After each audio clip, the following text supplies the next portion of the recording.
Assalamu alaikum wa rahmatullahi wa barakatuh. Inshallah, tonight by the grace of Allah Almighty, we will resume our tafsir of Surah At-Takathur, Surah number 102. أعوذ بالله من الشيطان الرجيم بسم الله الرحمن الرحيم ألهاكم التكاثر حتى زرتم المقابر كلا سوف تعلمون ثم كلا سوف تعلمون كلا لو تعلمون علم اليقين لترون الجحيم ثم لترونها عين اليقين ثم لتسألن يومئذ عن النعيم. Translation of the entire surah. Verse number 1. Alhaakum at-takathur, the mutual rivalry for piling up for worldly things diverts you. Verse number 2, hatta zurtumul maqabir, until you visit the graves. Verse number 3, kalla sawfa ta'lamun, nay, you shall come to know. Verse number 4, summa kalla sawfa ta'lamun, again, nay, you shall come to know. Verse number 5, كَلَّا لَوْ تَعْلَمُونَ عِلْمَ الْيَقِينِ, nay, if you knew with a sure knowledge, لَتَرَوُنَّ الْجَحِيمِ, verily you shall see the blazing fire, ثُمَّ لَتَرَوُنَّهَا عَيْنَ الْيَقِينِ, and again you shall see it with certainty of sight. ثُمَّ لَتُسْأَلُنَّ يَوْمَئِذٍ عَنِ النَّعِيمِ, last verse, then on that day you shall be asked about the delight. My noble audience, inshallah, tonight by the grace of Allah Almighty, we are going to study two verses, and not the entire verse, but one aspect of the verse. So I would like you to focus upon verse number 5. Verse number 5, ilm al-yaqeen. We're going to focus upon ilm al-yaqeen. And then verse number 7, ayn al-yaqeen.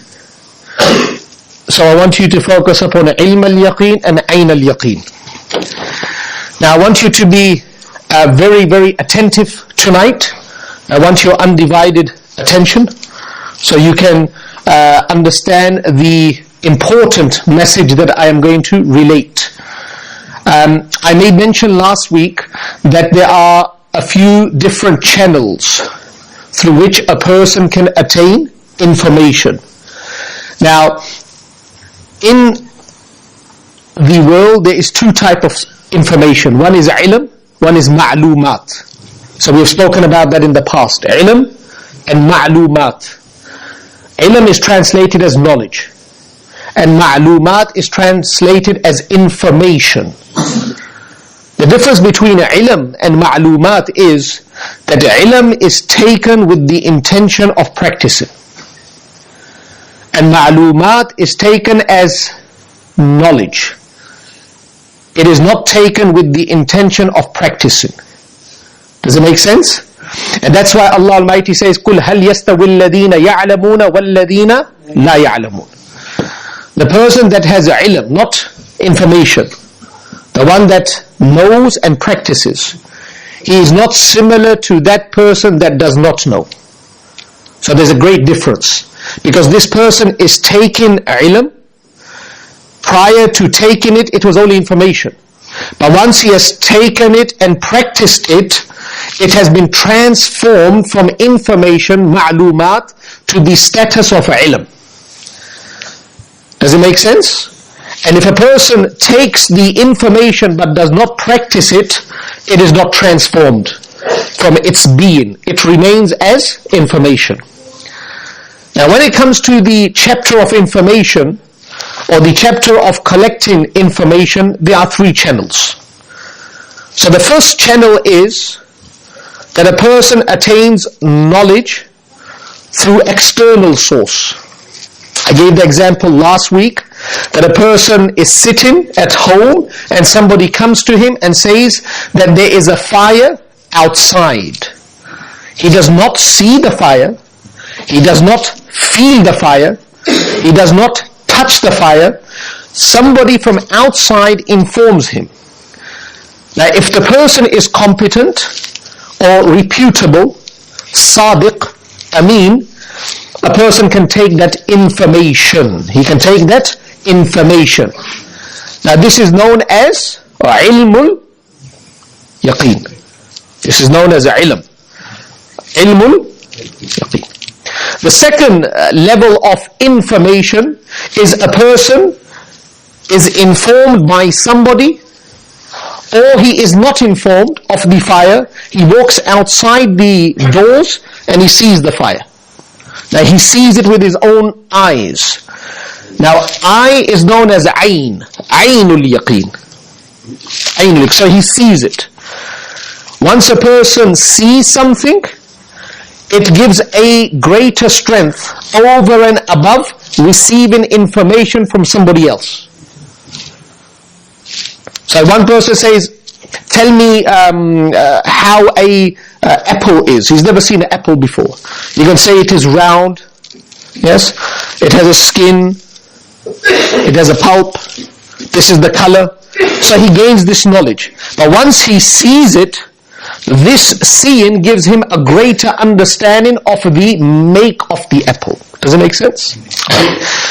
The third is the highest level of information, and that is known as haqqul yaqeen, and that is a person does not only look at the fire or does not only look at the apple, but he takes a bite of the apple. Now you don't have to tell him how it tastes now. He can tell you, and he can write volumes upon the taste. He can jump into the fire and say, yes, this was fire. It was not artificial, because he has felt the heat personally. Does it make sense? So basically, most of the knowledge that we have, and we're talking about divine knowledge, most of the knowledge that we have nowadays is ilmul yaqeen. And especially the knowledge pertaining to the unseen is not aynul yaqeen, because we don't see it. We see it through ilmul yaqeen.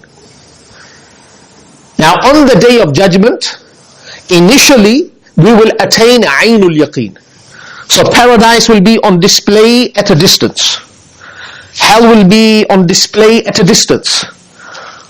So we will be upgraded in knowledge from ilmul yaqeen to aynul yaqeen.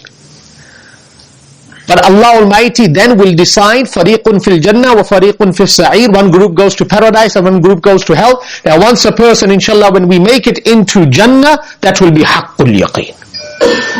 Does it make sense? Once we place our eyes on the countenance of Allah Almighty, that will be haqqul yaqeen. So basically, haqqul yaqeen is the highest level of knowledge, and that will be bestowed upon us pertaining to the unseen once we exit this realm and make it into the next realm. But once we make it into the next realm, it will be aynul yaqeen. It will not be haqqul yaqeen. Haqqul yaqeen to the unseen, and especially to paradise and hell, will be once the decision is made by the Khaliq, the Malik. Does it make sense? Alright, now. This is the first foundation block. So I'm going to make mention of maybe 3 or 4 foundation blocks. And then we're going to construct our imarat upon it. Then there's going to be a construction upon the blocks. And as we know nowadays that most of the money is spent in the foundation. Most of the money is spent in the foundation. So we're going to spend some time in establishing the foundation block of our religion. And the reason why we're going to talk about this, it will take about 2 weeks. Why we're going to talk about this is because many a times there are certain issues that emerge in the Muslim world that cause a lot of confusion. The current saga pertaining to Eid was one of those issues that caught the attention of the Muslim world. And especially in Australia, it caused a lot of confusion. So now people who do not have the foundation blocks, they want to construct something upon mid-air, upon water. So they make blunders, they make many mistakes. And that's why one of the discussions and topics that are discussed pertaining to the month of Ramadan, especially prior to the month of Ramadan and just after the completion of the month of Ramadan, is unity. Unity is spoken about at that time because they don't have a foundation block. Now you're going to be surprised at what I'm saying. But once you listen to me for 2 hours, tonight and next program, you will understand where I'm coming from. Alright? So now we have established the first foundation block. And that is the 3 channels of knowledge or the 3 levels of knowledge. Ilmul yaqeen, Ainul yaqeen, Haqqul yaqeen. Right now, pertaining to the unseen, we only have ilmul yaqeen. And pertaining to many things that the Nabi of Allah sallallahu alaihi wasallam has spoken about, we have ilmul yaqeen. We talk about the religion. When we exit, we find ourselves in the grave, that will be haqqul yaqeen because we are in the grave. But when we stand on the day of judgment, we've heard about paradise, we've heard about hell, we've heard about Allah Almighty, we believe in Allah Almighty. The initial knowledge that we will be given, we will be upgraded to Ainul Yaqeen, and then we will be upgraded to the highest level, and that is Haqqul Yaqeen. First foundation block. Second foundation block. This is very important. Nowadays in the entire Muslim world, there are 2 titles that bounce around. One is Alim, and the second title is Mufti. Alright. Now I'm going to ask you a question. What do you think is the difference between an Alim and a Mufti? Let's not waste time. I'll tell you what is in your mind. I may be right. Mufti is the one that issues a ruling. Fatwa. He gives you a fatwa. He gives you a ruling. That is a Mufti. Alright. I'm not a Mufti. I don't have that title. How many of you have come to me for rulings? Nearly everyone. Have I given you a ruling? Why aren't I a Mufti? If Mufti is the person that gives a ruling, then I shouldn't be giving you a ruling because I'm an alim, not a Mufti. True? Because many of you come to me and you say, Imam Sahib, is the salah valid or not? Can I give zakat or not? What is the percentage of zakat? So you ask me many a times. And most of the time I give you a ruling. It's not my domain. It's not my place to give a ruling because I'm not a Mufti. Mufti is the person that gives a ruling.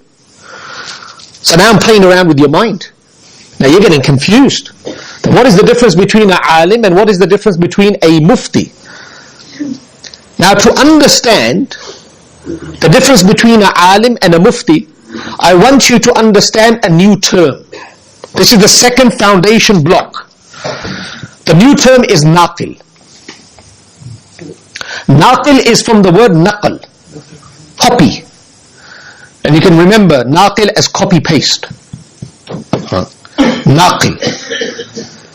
So one is an alim, and the upgrade from an alim in the community in which we are is straight to mufti. So you know a person as an alim, if he's not an alim, he's a mufti. But I'm telling you that if you really want to understand scholarship at a level that will benefit you, you need to inject a naqil in between both. Alim, naqil, mufti. Alim, naqil, mufti.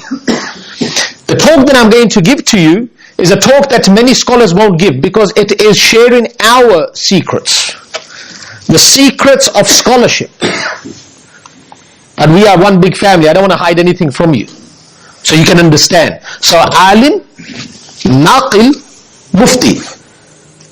Now, mufti comes from a root word fitya. Fityatun. Fityatun means young.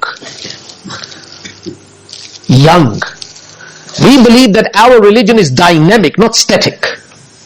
Not placid. It is dynamic. Do you understand that? Dynamic. हर वक्त हरकत के अंदर है वो. एक जगह रुकता नहीं है हमारा दीन. It is dynamic, not static. And a youngster is dynamic. He's dynamic, a youngster. That's why a mufti is called a mufti, and it's from the root word fitya, and it means youngster. Naqil means copy, and you can add the word copy paste, and you will understand that later on. And alim nowadays is from the root word ilm. Ilm means knowledge. It means a person that has knowledge. Alright. I played around with your mind a few moments ago, and now you are confused. What is the difference between an alim and a mufti? So let me give you an example. An alim is a GP. An alim is a GP. In sport terms, he's an all-rounder. How beautiful is that? In sport terms, he's an all-rounder. So I play a lot of cricket, right? I used to play a lot of cricket. So an all-rounder always finds his place in the team. Because if he's not batting well, he's bowling well. If he's not bowling or batting well, he's fielding well. 3 in 1. 3 in 1. He's 3 in 1. And sometimes we have found that people who have entered as all-rounders, they make their place in the team as a better later on. Or they make themselves available in the team as a bowler. So they start to attain excellence over time. It's not after 1 match or 2 matches. After some time, they attain excellence, and people say, oh, he's a better batsman. Now he's not known as an all-rounder, he's known as a batsman, or he's known as a bowler. But you find that an all-rounder is always versatile. He's always versatile. He's an all-rounder. A alim is an all-rounder, but he's not an expert in any one. And that's a GP. So you go to a GP, he can address the issue, but at a certain level. If I could use the word, a shallow level. So you got a headache, you got a running nose, you got sinus, you got hay fever, he will address that. But you tell me, if there's a complex situation, does he refer you to somebody? Specialist. He refers you to a specialist.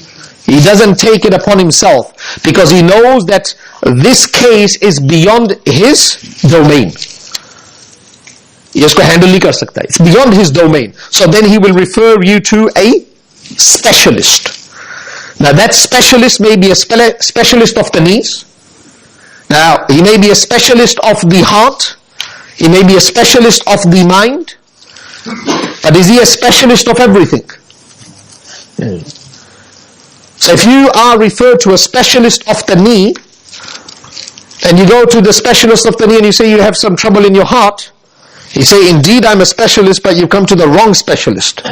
You need to go to the next room. He's the heart surgeon.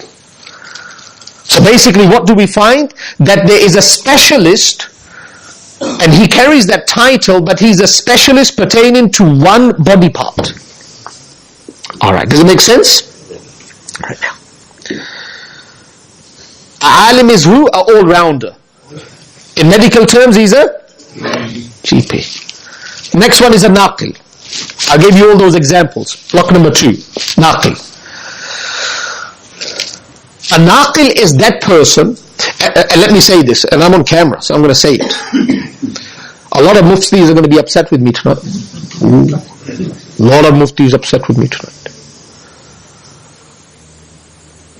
The word mufti is used very loosely nowadays. Very loosely. ऐसे दे देते मुफ्ती. They're not muftis. According to the Islamic definition that I will give to you now, they're not muftis. They are naqils. They're not muftis. Mufti is one of the highest levels of ilm. There's people running around who are only 30, 35 and they're muftis. Woo! People attain this title at the age of 60, 70. Giving their life, entire life, in the time of taqwa and piety. So the word mufti is used very loosely. Very, very loosely. The true definition that applies to most of the muftis in the world nowadays, is naqil. Copy paste.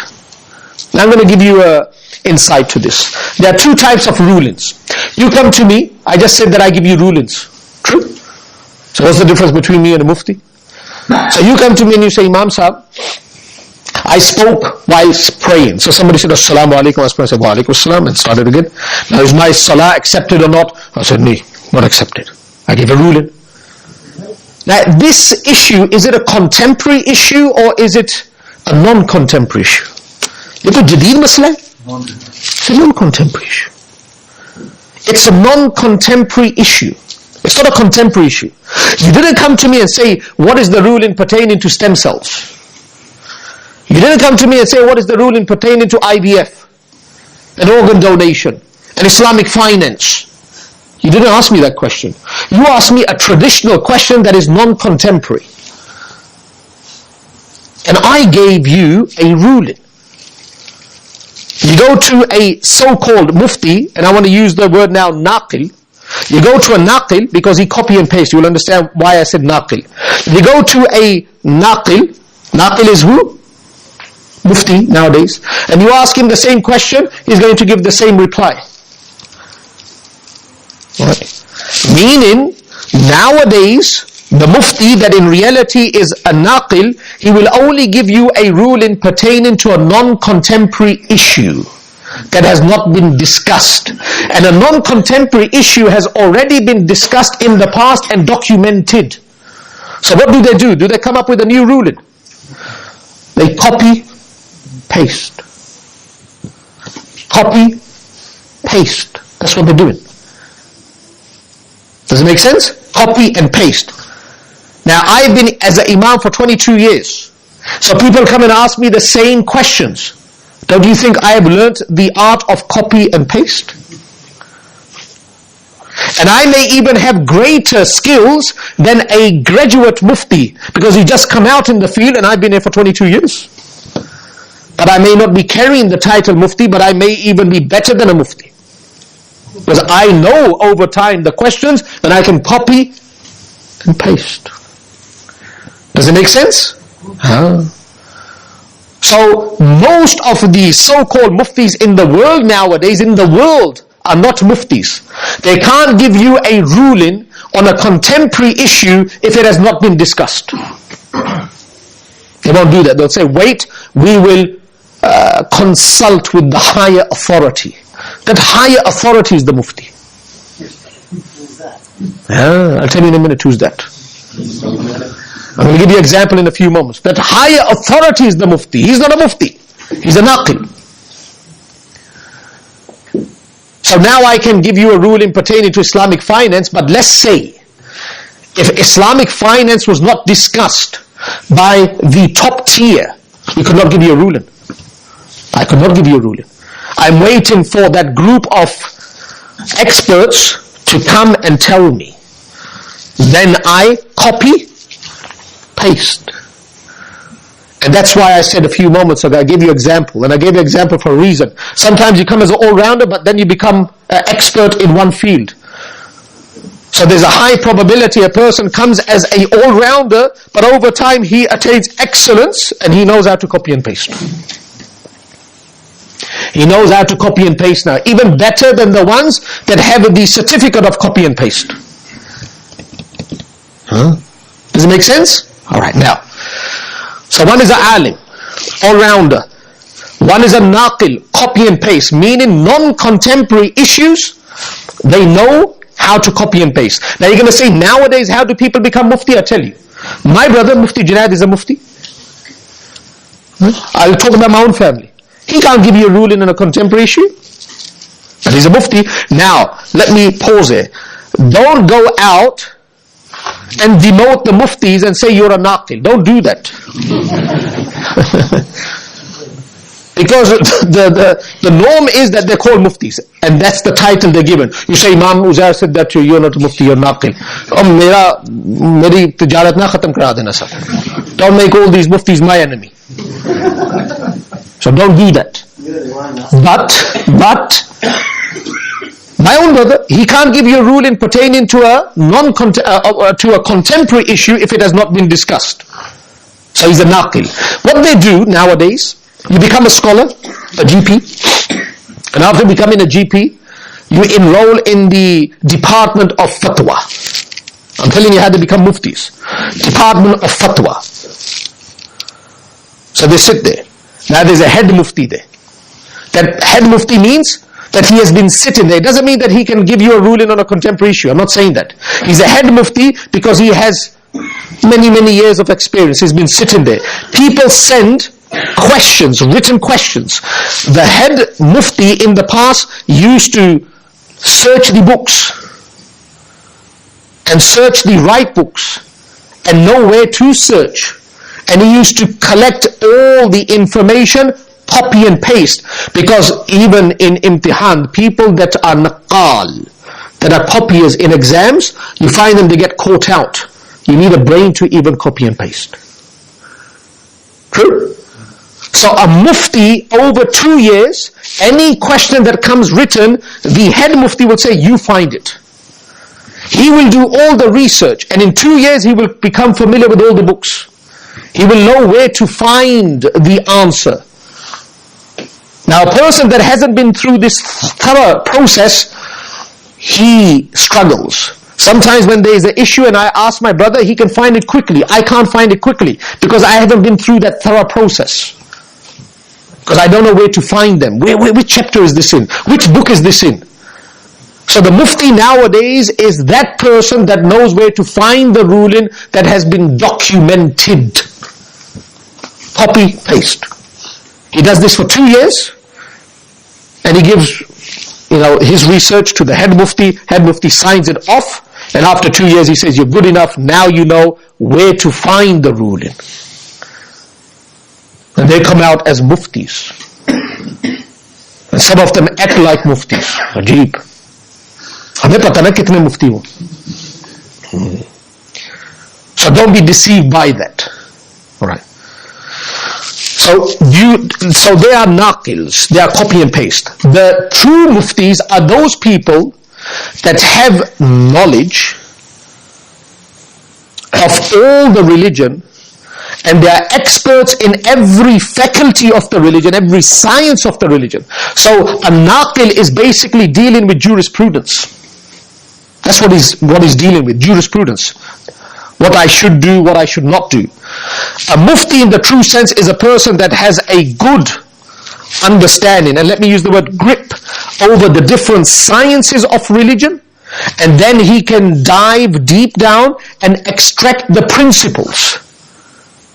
Just like we are extracting foundation blocks. Extract principles, and on these principles he can make his construction. Now muftis of that caliber are very few in the world. There won't even be one in Australia. That's a big statement, not even one like that in Australia. Only a few, Mufti Taqi Usmani Sahab, Yusuf Qardawi Sahab, Sheikh bin Bayya, Hamza Yusuf, a few like that in the world.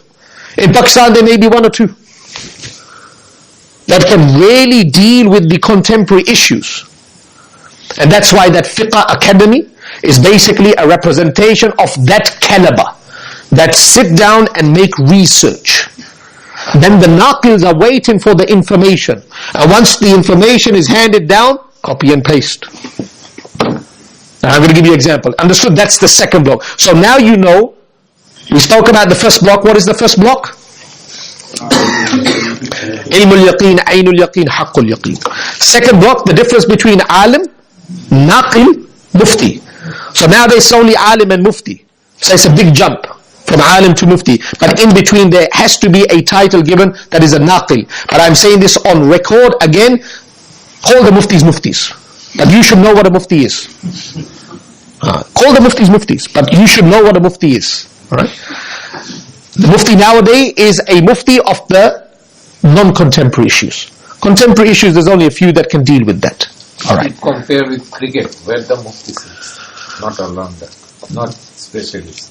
He's the guy that is running the entire show. He's the team coach, the manager, the funder, the financier, everything. Alright, now, I'm going to this is the second block. Now we're going to the third block, and this third block is basically a small block, but it is an example. This example comes in my mind because what is happening in Thailand right now. So make dua that Allah save those young children, return them back to their families. There's 4 types of swimmers. Right? 4 types of swimmers. About 4 or 5 years ago, I was doing a lot of swimming myself, Brother Ijaz, and Brother Asad, who's gone to Adelaide, maybe more than 4 years ago. So a few days ago, I was sitting down and I was discussing this topic with my mind, and this example came to my mind because I turned the TV on and the diver, there was one diver that died. Oh, he was a diver, an expert, mujtahid, but he died, and I'm going to speak about that in a few moments. So there's 4 types of swimmers. Now, the first swimmer is that person that doesn't know how to swim, but he wants to enjoy the water. So he gets a life jacket. So he puts the life jacket on, jumps into the water. He knows that this life jacket will keep him afloat. Splashes the water, enjoying the water. But once in Pakistan, what do? They get the shalwar and they blow in it. That's the life jacket. Many people drown that if there's a hole in the shalwar, gone. So the life jacket in our countries is of a different design. It is a blow in the shalwar. But in modern countries, or let me say more developed countries, there's life jackets. There's a life jacket. So if you take this life jacket off, he drowns. So with the life jacket, he's enjoying the water. And the second kind of swimmer is that swimmer that doesn't need the life jacket. He has just come to know how to swim. So he can swim, alright, without a life jacket, but you can't really call him an expert because he can't really go into the ocean. He can't go deep down yet. He can't dive in the water, but he can swim. Then the third person is that person that doesn't need a life jacket. He can swim very well on the surface and he can dive, but the lung capacity only allows him to stay in the water for 10 seconds. So he can only go down for about 7 or 8 meters and then he has to return back. Then there is an expert. He has great lung capacity. He can swim on the surface. He can dive very, very deep. And the one that can dive very, very deep, he can see certain things that are not visible to the third category. And there are certain things that are visible to the third category that are not visible to the second category. Got that? Alright. So let's apply this to the Muslim world. Who is that person that needs the jacket? Needs this jacket. This ocean is the ocean of Islam. And a person wants to enjoy Islam, but he needs a jacket. This jacket is translated in the Quran, فَاسْأَلُوا أَهْلَ الذِّكْرِ إِن كُنْتُمْ لَا تَعْلَمُونَ. Ask the people of knowledge if you do not know. Now this person does not know how to swim, so he needs some external assistance, so we give him a life jacket. So this person is very new to the religion, he doesn't know about haram and halal, what is right, what is wrong. So on every step he is consulting. So he's not very regular to the masjid, on and off, so he's confused at every step. So he needs an external jacket. He needs to ask the scholars, may he be a alim, may he be a naqil, may he be a mufti. On every step, is it right, is it wrong? That is the first category. Second category is the person that is swimming. The person that is swimming is yourself. You come to the masjid 3-4 times a day, you've studied the religion, we've been brought up in a Muslim country, so we don't need to ask for everything. Because we know what is azan, we know what is salah, we know certain masail pertaining to wudu and salah, so we're not really confused. Right? So we don't need that life jacket, we can swim without a life jacket. Right? We can swim without a life jacket, but we are not well versed. We can't really dive too deep and pull out gems that are hidden in the depth of that Islamic ocean. Does it make sense? Then the third category is that category that are known as alims, and you can add with them naqils that can dive as well. And they pull out gems, not from the depth, from 3-4 meters, and they bring it and give it to yourself. They give it to you. So they copy paste, they take and give to you. But this category, number 3, myself, I can't dive too deep because I don't have the capacity in my lungs, I will drown. So then I get the Mufti Taqis, and I get the Yusuf Qardawis, and then we get the Sheikh bin Bayas, and they go right deep down. Things that are not visible to me, they go down and pull out those gems. And they bring it and they give it to us. We take it and we give it to you. That is the example. Alright, now, a lot of people say Yar. Yar is a Urdu word meaning friend. They say, Imam Sahib, Amir Muawiyah radiallahu ta'ala, Hazrat Ali had many battles. They fought amongst each other. Sahaba, they're experts in the religion. Why did they fight? So then this example came in my mind. This diver was an expert, but he didn't make it back alive. He didn't make it back alive. He died. So it's not necessary that every expert will attain success. Sometimes you don't attain success. And that's why the principle is that if an expert in that mufti, that high caliber, is known as a mujtahid. If a mujtahid makes ijtihad, he makes the endeavor to find the truth. If he finds the truth and it is correct, he gets 2 rewards. One for making the ijtihad and one for reaching the truth. And if the mujtahid makes an effort but it is wrong, he gets 1 reward. 1 reward for making the effort and no sin for making the wrong conclusion. So this diver, he went, he didn't make it back. And if the waters are not clear, there's a possibility that the diver will go down. And this is ajib. This example is ajib. I was proud that Allah put it in my mind. The waters are not clear. The expert goes right to the bottom. And he goes like this and he thinks it's a diamond and it comes up and it is a stone. It's not a diamond. Why? Because the waters were not clear. That's why if the emotions of the mujtahid is not right, the environment is not right, he will pull out stones rather than gems. So if the mufti is angry, he's in a domain like Ibn Taymiyyah, rahimahullah, he was post-crusades. He has given many rulings. You will understand where I'm coming from. He gave many rulings that are not applicable right now. Because there was anger, there was frustration, there was murder of Muslims. So the waters were not clear. He gave rulings at that time. Now most probably at that time it was a diamond, but over time it has turned into a stone for us. It's not the right place to implement those rulings. Does it make sense? Alright. So those divers, they go deep down and they pull out these gems that are always there. Alright. How many foundation blocks? 3. Right? 4 foundation blocks, and this is the most important one. This is the most important foundation block. Surah Ma'idah, surah number 5. Verse number 5.3. حرمت عليكم الميتة والدم ولحم الخنزير. It is a lengthy verse. Let's go to the last part of this verse. اليوم أكملت لكم دينكم وأتممت عليكم نعمتي ورضيت لكم الإسلام دينا. اليوم أكملت. Allah is saying, now this part was received by Nabi Akram in his first and last Hajj on the day of Arafah that fell on a Friday and after Asr. Mubarak, they say Noorun ala Noor. Mubarak and then Mubarak and then Mubarak. The day of Arafah, first and last Hajj of the Nabi of Allah, and after Asr, he received this verse. Al-yawma akmaltu lakum deenakum wa atmamtu alaykum ni'mati. Allah says, Al-yawma akmaltu. Today, akmaltu. I have completed my religion upon you. Akmaltu lakum deenakum.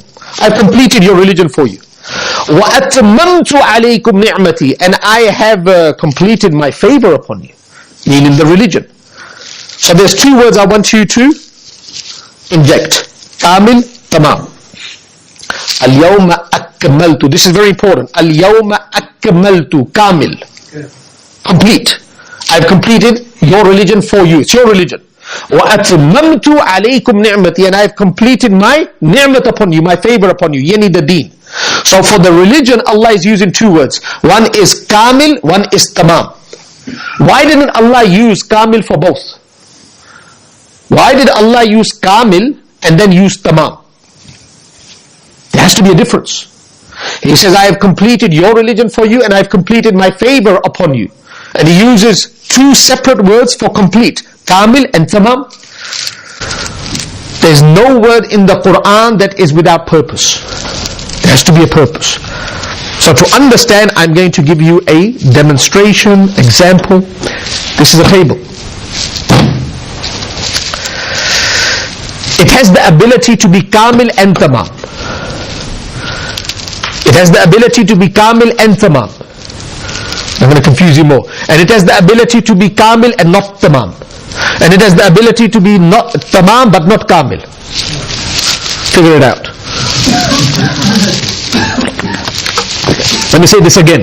This table, kamil and tamam means complete. This table has the ability to be kamil and tamam. Both. It has the ability to be kamil but not tamam. And it has the ability to be tamam but not kamil. Allahu Akbar. Allah is saying our religion Islam is kamil and tamam. Now in Arabic they say kamil ba'i'tibari ajza and tamam ba'i'tibari sifat. Allahu Akbar. This is a table. Tabletop. This is tabletop. 4 legs, 10 screws to make this table. I need one tabletop, complete. This is the meterage, right? Size. I need 4 legs and I need 10 screws. Now if I have the tabletop, the 4 legs and the 10 screws, this is kamil. So kamil is complete in terms of parts. Kamil is complete in terms of parts. But it is not necessarily this is a tamam. Tamam is something else. I'll give you what that is. There are many tabletops in the market that I can buy. There are many legs that I can buy in the market, and there are many different kind of screws that I can buy in the market. Some are substandard and some are of the highest quality. The pedigree is the best. Tamam means that I have used the best tabletop, the best legs and the best screws in the market. Now if I have all the parts and the parts are of the best quality, this is kamil and it is tamam. Does it make sense? Now if I have all body parts but I don't have the best quality, it is kamil but not tamam. And let's say I have the best quality but I don't have one screw, it is tamam but not kamil. Now does it make sense? Alright. Allah Almighty is making a claim, a statement. This deen is kamil. It has every single body part or every single piece of the Islamic jigsaw puzzle. Nothing is missing. Any problem that will emerge in time to come, that one piece of that jigsaw puzzle will address it. And the deen that we have given to you is of the best quality. I'll give you an example. Salah. Allah. Now in our salah, there is standing. There's standing, semi-bowing, standing once again, bowing, sitting, bowing, and then protracted sitting, then salam. In the past, there have been divine religions, the entire prayer was standing. It's not kamil. It's not kamil. There have been divine religions that have had the standing and the semi-bowing, but no sajda. Not kamil. The table of salah is not complete. Many nations in the past, they used to make sajda and that was their salah. Many nations used to make dua, that was their salah. Allah has given us a religion that is kamil, that every single possible manner in which a person can converse with Allah Almighty has been injected in this one prayer, because this prayer is the prayer of Islam, and Islam is kamil. So every ibadat, every injunction, every order of this religion has to be kamil. Does it make sense? And it is of the best quality. It is of the best quality. That nothing is missing from this. So we talk about the khushu and khudu. We speak about the focus, the concentration, the levels that we need to achieve. It is of the best sifat. And the sifat has been encapsulated in the very famous statement of the Quran, Inna Allaha yuhibbul muhsineen. Allah loves the best doers.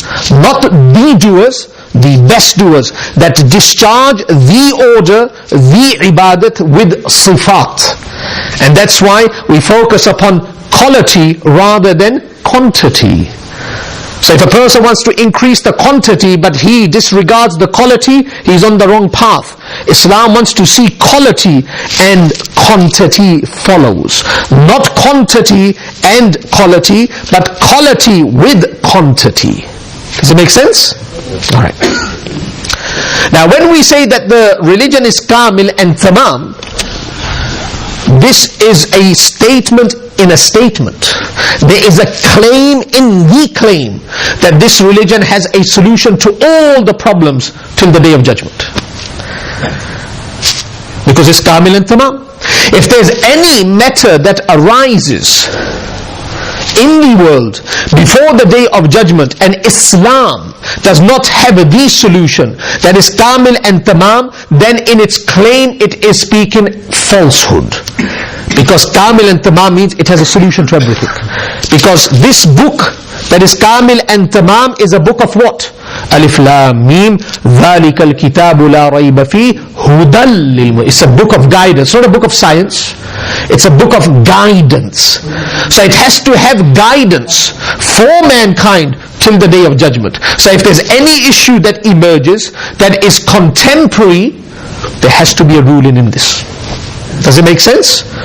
Now that ruling may not be visible to us because we do not have the ability to dive.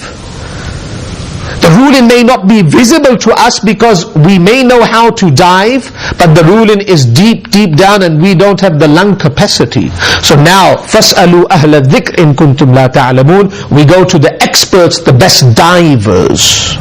The best divers. And the divers, sometimes they can make a mistake. They can pull out a stone rather than a diamond. And that's why it is in hindsight, after studying Jang-e Jamal and Jang-e Safin and these battles between the Sahaba, it is an understood fact amongst the scholarship of Islam that Hazrat Ali's ijtihad was correct. And Hazrat Amir Muawiyah radiyallahu ta'ala, his ijtihad was incorrect. This is in hindsight. It's easy to look back and make judgment. It's very easy. He should have played on the back foot. You only got a fraction of a second to make a judgment if he's going to go on the back foot or the front foot. It's very easy looking at the cameras. Oh, he got out, he shouldn't have played this shot. It's easy to say, but when you are there, it's not so easy. You've only got a split moment to make that judgment. Alright, how many foundation blocks have we got? Number 1, Ilmul Yaqeen, Aynul Yaqeen, Haqqul Yaqeen. Number 2, Alim, Mufti. Let's inject Naqil in between.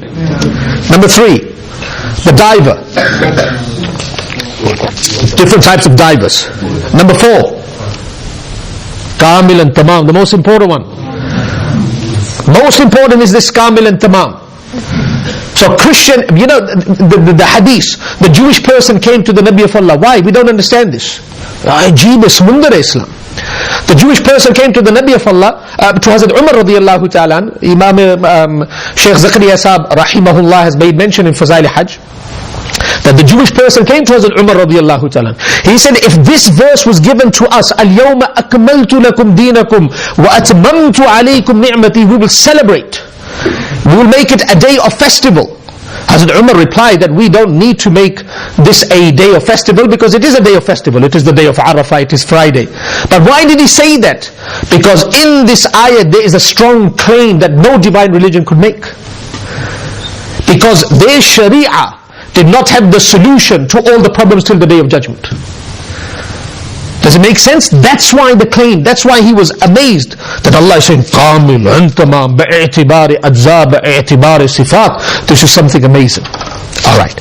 Now, foundation has been established. Now let's construct. Is it too heavy? Because I want you to remember this. Right? I'm just going to give you an insight to the dive-in team. The dive-in team that goes down, what do they pull out that we can't see? The very famous incident, Imam Shafi, rahimahullah, he studies one hadith and he pulls out how many gems? 300. From one hadith he pulls out 300 rulings. You or me, if we study the same hadith, we will pass it. But we will not understand if there's any difference. Alright? Now I'm going to give you an insight to Islamic finance that contemporary scholars have studied. I don't want you to debate with me afterwards, I'm just giving you a gem, how it works. We go deep down. We're going to speak about different issues, and then we're going to come to Eid and the slaughtering of the chicken. Important issues. Hazrat Bilal radiallahu ta'ala, Gharib Sahabi, poor Sahabi, very close to the Nabi of Allah, very close to the Nabi of Allah. One day he comes to Rasulullah sallallahu alaihi wasallam. He gives a gift of khujurs, dates, to the Nabi of Allah. Now in Madinatul Munawwara there were different kinds of dates.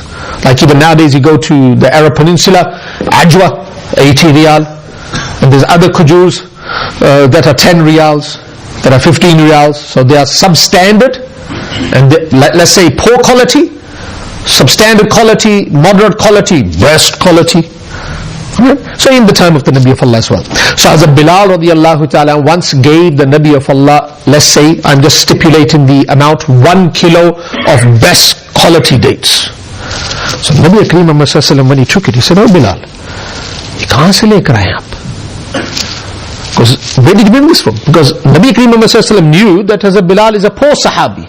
How did he afford these dates?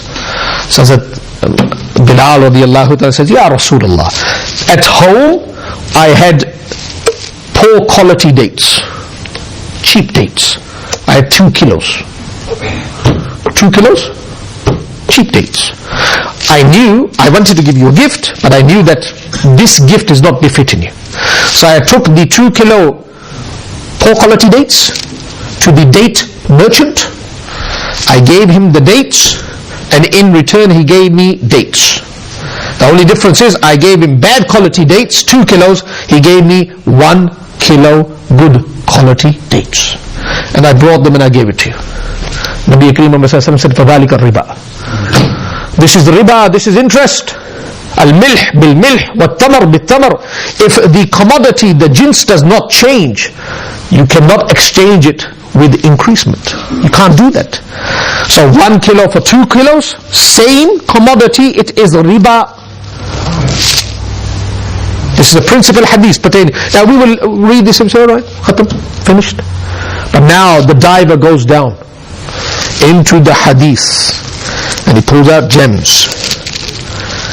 Not the mufti of nowadays, because he's a naqil. The mufti in the true sense, he dives deep down. And why he dives deep down? Allahu Akbar. Hadith ke andar ek samundar hai.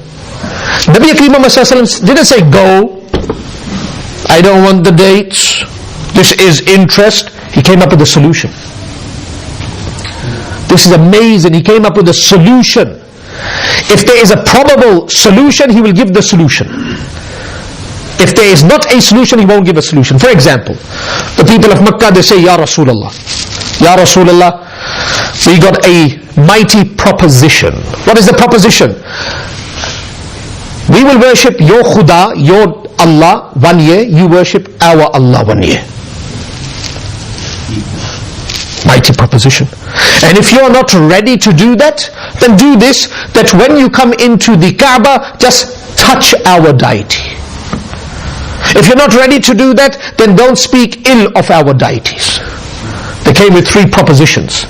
Now, can the Nabi of Allah come up with a solution? No. قُلْ يَا أَيُّهَا الْكَافِرُونَ لَا أَعْبُدُ مَا تَعْبُدُونَ وَلَا أَنْتُمْ عَابِدُونَ مَا أَعْبُدُ. No, this proposition is not going to be accepted because the Islamic principle does not accommodate this kind of proposition. Even anything that will make the water dirty is not accepted. You can't litter in the water. Islam is an ocean, it is water, you're not allowed to litter in it. But if anything else is placed in it that does not change the color, the taste, the fragrance, it is okay. The Nabi of Allah was not ready to accommodate. But if there is any probable accommodation, possibility, the Nabi of Allah. So straight away the Nabi of Allah says to Bilal, terror. You should have done one thing and the entire transaction would have been halal. That's one thing, the entire transaction would have been halal. This was the solution. So Bilal, you had 2 kilos of dates, poor quality. You went and you exchanged it for dates, less in quantity. This is the riba. So Ya Rasulullah, main kya karu? What should I have done? You should have taken the dates and sold them. When you sell them, you get money. The commodity changes. With that money, you should have went to the date merchant and bought the good quality dates. And with those dates, you could have given me a gift. The entire transaction becomes halal because of the injection of one thing. This is one of the principal ahadith pertaining to Islamic finance. I don't want to go into the detail, I'll give you an example. You go to a commercial bank, you take $500,000, and in return, the agreement is you're going to give them $800,000. Money for money, dates for dates. 2 kilos for 1 kilo, 1 kilo for 2 kilo, 500,000 for 800,000, 800,000 for 500,000. The jins, the commodity does not change, it is riba. So how did the Nabi of Allah make this transaction of riba halal? According to Islam, change the commodity. So what they do nowadays is, Mufti Taqi Usmani Sahab, the diver, not me, Sheikh bin Bayya, the diver, Sheikh Qardawi, the diver, they pull out these gems. So let's say that you take, you want to buy a house, $500,000, you have a deposit of $100,000, so you need a loan of $400,000. True? So, house is bought. How much have I put into this as capital? $100,000. That's my deposit. How much did the bank put in there? Islamic bank? $400,000. Now, that $400,000 is known as Ra'sul Mal, the capital that I have to return. If they charge on that capital $400,001, it is riba. Can't do that because it's dates for dates. So they say, alright, this $400,000 you return to us as $400,000. But there's no institution in the world that will give you a loan of $500,000 as qarz hasana. No. Because indeed, if it happens, it's going to be qarz and hasana. They're going to be laughing. No one is going to give you $500,000. It's never happened. The loans in the time of the Nabi of Allah are very small. Nowadays, to buy a house, you need $500,000. No one is going to give you qarz hasana. Indeed, the mizaj that Islam develops is qarz hasana. But let's be practical. That is $1,000. Your family comes to you. Somebody comes to you, $5,000, $10,000. First of all, a person doesn't have $500,000. And even if he has $500,000, you're not going to have the approach with him. You don't have a contact with Nawaz Sharif and Zardari and these people. You don't have the ta'alluq with them. They can give you $500,000, but you got no ta'alluq with them. True? Or the prince of Dubai and Abu Dhabi. We don't have the ta'alluq with them. So now, one thing is haram and walk away. What duty upon the scholarship? You have to come up with a solution. If there is a solution. So keep the example in mind. So 400, I'm 20% owner of the house because I put $100,000. The bank is 80% owner of the house. The money that I have to return, that I have taken as a loan, is $400,000, that will remain $400,000. But now, where will they make their profit from? Because there's no qarza hasana. This is a business.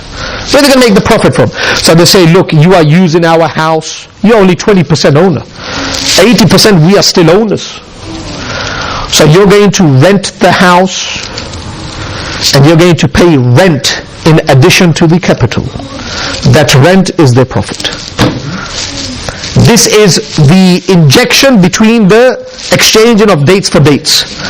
Dates for money, money for dates. Money you take, they buy the house, and in return you're giving them money for the service, for staying in the house. And that is basically, in a nutshell, Islamic finance.